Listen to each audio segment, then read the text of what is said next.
यहाँ आदि नाम और है, वो सार नाम इससे अलग है। ये तो श्वास उश्वास से जाप करना होता है। आपको दिखाते हैं अभी। अब फिर देखिए वही कबीर सागर, इसमें आपको हम दिखाते हैं। अब देखिएगा सुमरण बोध के अंदर, ये सुमरण बोध और प्रश्न नंबर 3 पे ये बोध सागर खंड का अंदर ही है। या देखा प्रश्न नंबर 2 पर देखते हैं।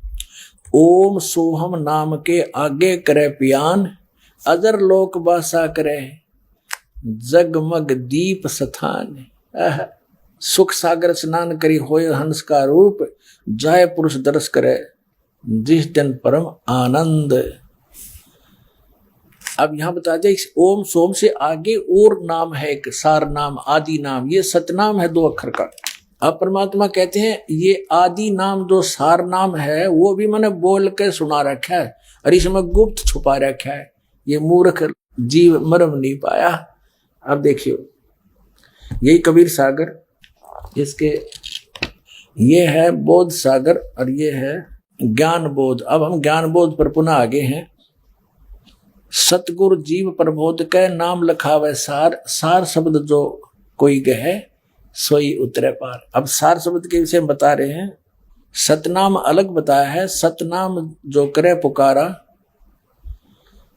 और जब भाव जल उतरेगा पारा। सतनाम सतपुरुष से अगम अपारा, ताको सब मैं कहूं विचारा। आदि नाम ब्रह्म है नारा, आदि अनाम ब्रह्म वो है नारा। निराधार कहें कोई पसारा, ताही पुरुष सुमरो रे भाई, तन छोड़ जीवलोक सिधाई। श्री छोड़ कर जाओगे तो बंगला। कहे कबीर नाम गै सोई, भ्रम छोड़ भव पार ही हुई। अब यहां बताते हैं, वो 16 पृष्ठ पे पढ़ा था हमने, ये 17 पृष्ठ है ज्ञान बोध का। अब यहां क्या लिखा है। कहे कबीर सुनो धर्मदासा, आदि नाम मैं कहूं सब पासा। आदि नाम को मैं बोल कर सुनाता हूं। यहां देख नीचे आ गया। ऐसा सब जग जीव गुराई, धर्मदास मैं तुम्हें सुनाई। जो मैंने तेरे को नाम बता दिया ना, सबको बताना। आदि नाम में भाग सुनाई और ये जग जीव न चेता भाई। वो ने कहा के पारा कहा नहीं जाई, एक नगरे मैंने बोल के सुनाया परमात्मा। आदि नाम सबको दर्शाया, जग जीवों को ज्ञान सुनाया। ये जुल्ले को भेद न पाए, अज्ञानी क्यों राड मचाए। आदि नाम की सुध बिसराई। अब ये देखो 18 पृष्ठ पे ज्ञान बोध का। आदि नाम हम भाग सुनाया, ये मूर्ख जीव मरब नहीं पाया। हमने उस आदि नाम सार शब्द विधेय शब्द को, अकय शब्द को जो नहीं कहना किसी के सामने, उसका जाप नहीं करना हो तो वो सुरत नृत्य जाप है, उसको हमने बोल कर सुनाया और ये मूर्ख जीव मरब नहीं पाया। अब परमात्मा ने कहा था कि अभी इसको डिस्क्लोज नहीं करना। अब कबीर साहब ने कहा था धर्मदास मेरी लाख दुआई, और ये मूल ज्ञान की दरबार न जाई। अब परमात्मा ने धर्मदास जी को जब ये नाम बता दिया, सार नाम भी बता दिया, मूल ज्ञान बता दिया, सतनाम बता दिया, फिर कहा था कि धर्मदास अभी ये मूल ज्ञान किसी को बताना नहीं। इस मूल ज्ञान को और सार नाम को गुप्त रखना। धर्मदास मेरी लाख दुहाई। ये देखिएगा जीव धर्म बोध, बोध सागर का ही है ये 1937 पर। सत कबीर वचन, धर्मदास तो ये लाख दुहाई और सार शब्द बार नहीं जाई। सार शब्द बार जो पर ही बिचड़ी पेड़ी हंस ने तेरही। युगन युगन तुम सेवा कीना, ता पीछे हम यहाँ पर दीनी। कोटिन जन्म भक्ति जब कीना, सार शब्द तब ही पहचीना। जब तुझे सार शब्द बताया मैंने। अंकुरी जीव होए जो कोई, सार शब्द अधिकारी सोई। सत कबीर प्रमाण बखाना, ऐसो कठिन पद निर्वाणा। अपने आत्मा समझदार व्यक्ति को संकेत बहुत होता है। ये देखो अमर मूल नामक एक अध्याय है, इसके 136 पृष्ठ पे कहा है कि कबीर साहब कहते हैं नाम एक गुप्त है अमोला, और सो धर्मनी में तुमसे खोला। क्या कहा है कि काल दुख दे सब ही रुआवे, और शब्द होए ता माथ निवावे। जिसके पास ये सार शब्द होगा ना, उसका माथा टेकेगा, वो काल नहीं तो सबको दुखी करता है। नाम एक गुप्त है अमोला, सो धर्मनी में तुम से खोला। जो ये नाम को करे सम्हारा, सो भवसागर उतरे पारा। गुरु तो उसका साथी होगा, लेकिन जिसके पास इस नाम को संभालेगा, इसकी भक्ति करेगा, वो पार होगा। ओनली गुरु नहीं पार करेगा जब तक भक्ति कमाई सतनाम सार नाम सही नहीं होगा, मर्यादा ठीक नहीं होगी। तुम कह दीन शब्द उपदेशा, सो हंसन कह कहो संदेशा। अब तुझे मैंने जो उपदेश दिया है प्रथम मंत्र का, वो बताओ उनको। अब इसको अभी सार शब्द को छुपा के रखना।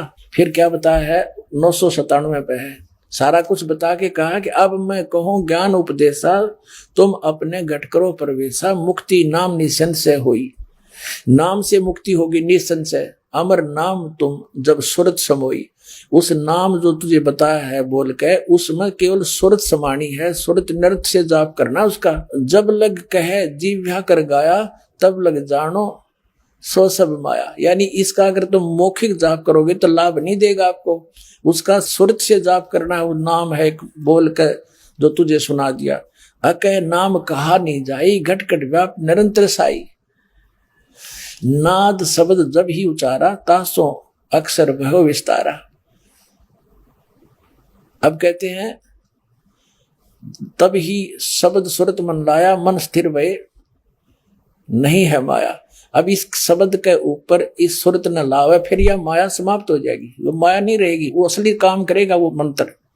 अकह नाम कहा नहीं जाई, इसको बोलना नहीं है, इसको बोल के जाप नहीं करना, सुरत से जाप करना है। ये बोल के सुना दिया, लेकिन इसका जाप बोल कर नहीं होगा, इसलिए अकह कहा है। विधेय इसलिए कहा इसको कि जैसे परमात्मा का भी शरीर था और धर्मदास का भी शरीर था, लेकिन परमात्मा विधेयी कहा करते, विलक्षण देही थी उनकी, साकार हैं, थे भी हैं भी, उस समय प्रकट थे, अब भी है। और इसी प्रकार इस मंत्र को विधेय मंत्र का, क्योंकि ये नी शब्द अक्षर के माही, अक्षर के अंदर है, ये सार शब्द भी अक्षर में है। अब जो प्रश्न चल रहा है, अब ये जो नाम क्या देते हैं, जैसे कबीर पंथी कोई तो देता है, जैसे आपको बताया जम्मू वाला रांजड़ी वाला श्री मधु परमहंस जी, ये नाम देता है सतगुरु और सतनाम, और एक कान में करे ऊ। अब ऊ करता है तो दीक्षा लेने वाला कहता है कि गुरुदेव कुछ समझ में बात आई नहीं, क्या बोला आपने? कहता है ये तेने बोलना नहीं है, ये तेने सुनना नहीं है, सुनने की आवश्यकता नहीं है, ये शब्द अकह शब्द है और ये भरंग मता है, और ये पावर डाल दी तेरे अंदर, सिर पे हाथ रख के दीक्षा दी जाती है, और मैंने तेरे सिर पे हाथ रख के और कान के माध्यम से वो असली वस्तु अंदर भेज दी जो किसी के पास नहीं, मेरे पास। अब भले आदमियों, अब वो कहता है ये भरंग मता है, इसने भरंग मता नहीं समझ में आ रहा। भरंग मते का अर्थ है कि इस परमात्मा के ज्ञान को बार बार सुनाने से, जैसे धर्मदास जी को 100 बार समझाया मालिक ने यो ज्ञान, फिर वो भी भरंग की तरह वो ज्ञान बोलने लग गया, वैसे ही तरह भाव बन गए, सब विकार छोड़ दिए। तो इस ज्ञान को बार बार समझाना सुनाना, ये है भरंगमता। कर देना, ये भरंगमता है। कमाल की बात करे तो ये ज्ञान तो है नहीं अपनी, क्योंकि आम जनता तो बेचारी सीधी सादी बोली बाड़ी है, उसको तो गुरुपद पर बैठा जो भी ज्ञान दे दे स्वीकार ये होता है। ये चतुर व्यक्ति अपना भी भक्ति नाश करे, अपना जीवन नाश करे और इनको लपेट रहे हैं।